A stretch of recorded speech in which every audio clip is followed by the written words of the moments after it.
Bienvenue dans ce nouveau décryptage. Aujourd'hui, on plonge directement dans le cœur du réacteur de l'infrastructure cloud de Google. C'est simple, bâtir une architecture cloud sans fondation solide, c'est littéralement comme construire un gratte-ciel sur des sables mouvants. À la toute première montée en charge, c'est la catastrophe, tout s'effondre. Alors, pour éviter ça et concevoir une architecture qui tient vraiment la route sur GCP, il faut absolument maîtriser trois grands piliers.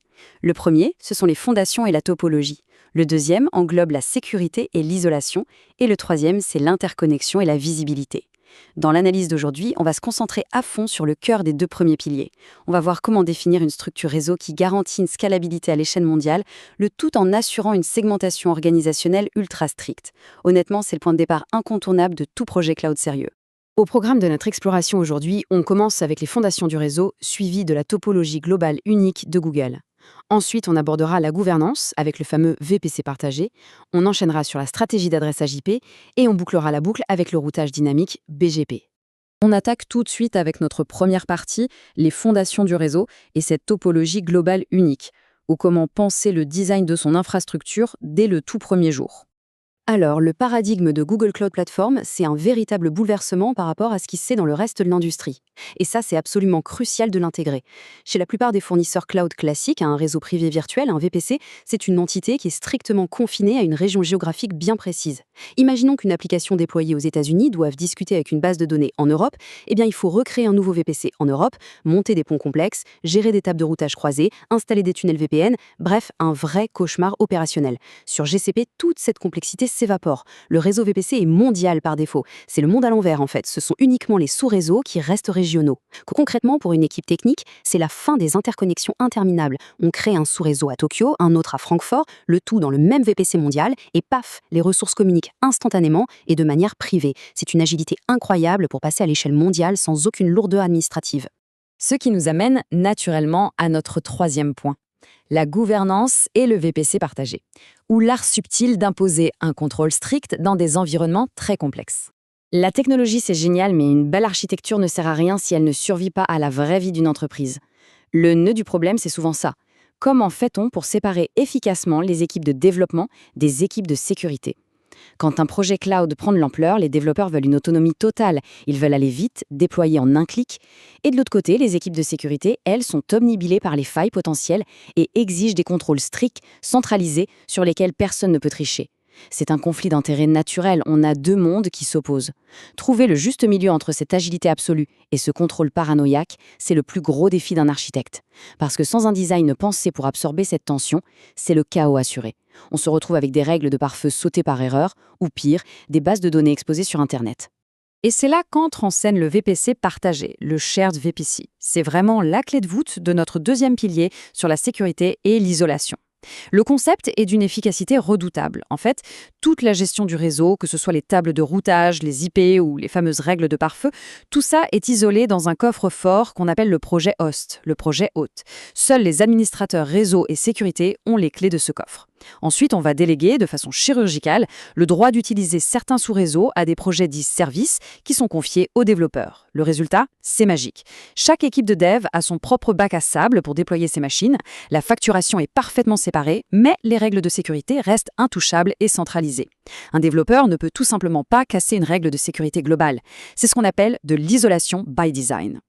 On passe maintenant à notre quatrième sujet, la stratégie d'adressage IP. Et là, on rentre dans la précision mathématique. S'il y a bien une règle d'or dans le cloud, c'est l'anticipation. On ne peut plus se contenter de distribuer des adresses IP à la volée en croisant les doigts pour que ça passe. Il faut absolument planifier la croissance. L'exemple typique, c'est Kubernetes, avec les clusters GKE. Ces architectures modernes basées sur des microservices sont de véritables gouffres à adresses IP. Pourquoi ? Eh bien, dans un cluster native VPC, chaque petit pod, chaque micro-application consomme une adresse IP du sous-réseau principal. Donc, si on part sur un petit bloc IP classique, disons un /24, qui donne environ 250 adresses, il va être littéralement asséché en quelques minutes au premier pic de charge.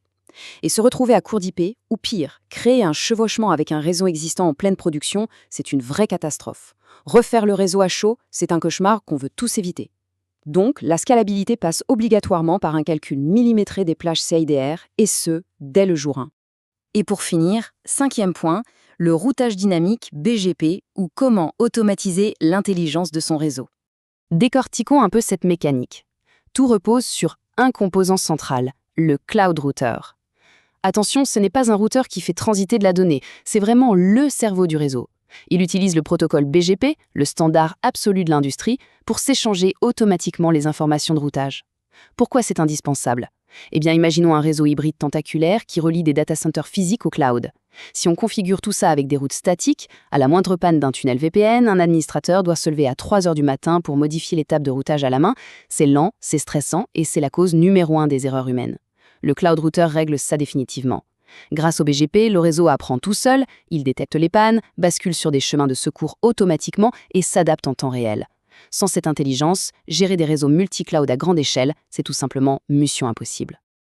Alors, si on prend un peu de hauteur et qu'on rassemble toutes ces pièces du puzzle, on obtient quoi? On obtient la recette d'une fondation réseau parfaite. La robustesse, ce n'est jamais un hasard ou une configuration faite à la va-vite. C'est l'alliance de ces 4 forces. Un VPC mondial qui pulvérise la complexité géographique, une gouvernance intraitable avec le VPC partagé pour que la sécurité reste maître, une planification IP presque scientifique pour absorber l'explosion des conteneurs, et enfin, un routage BGP dynamique pour survivre aux pannes sans intervention humaine. C'est exactement cette synergie qui valide nos 2 premiers piliers de l'architecture cloud, des fondations solides et une sécurité inébranlable.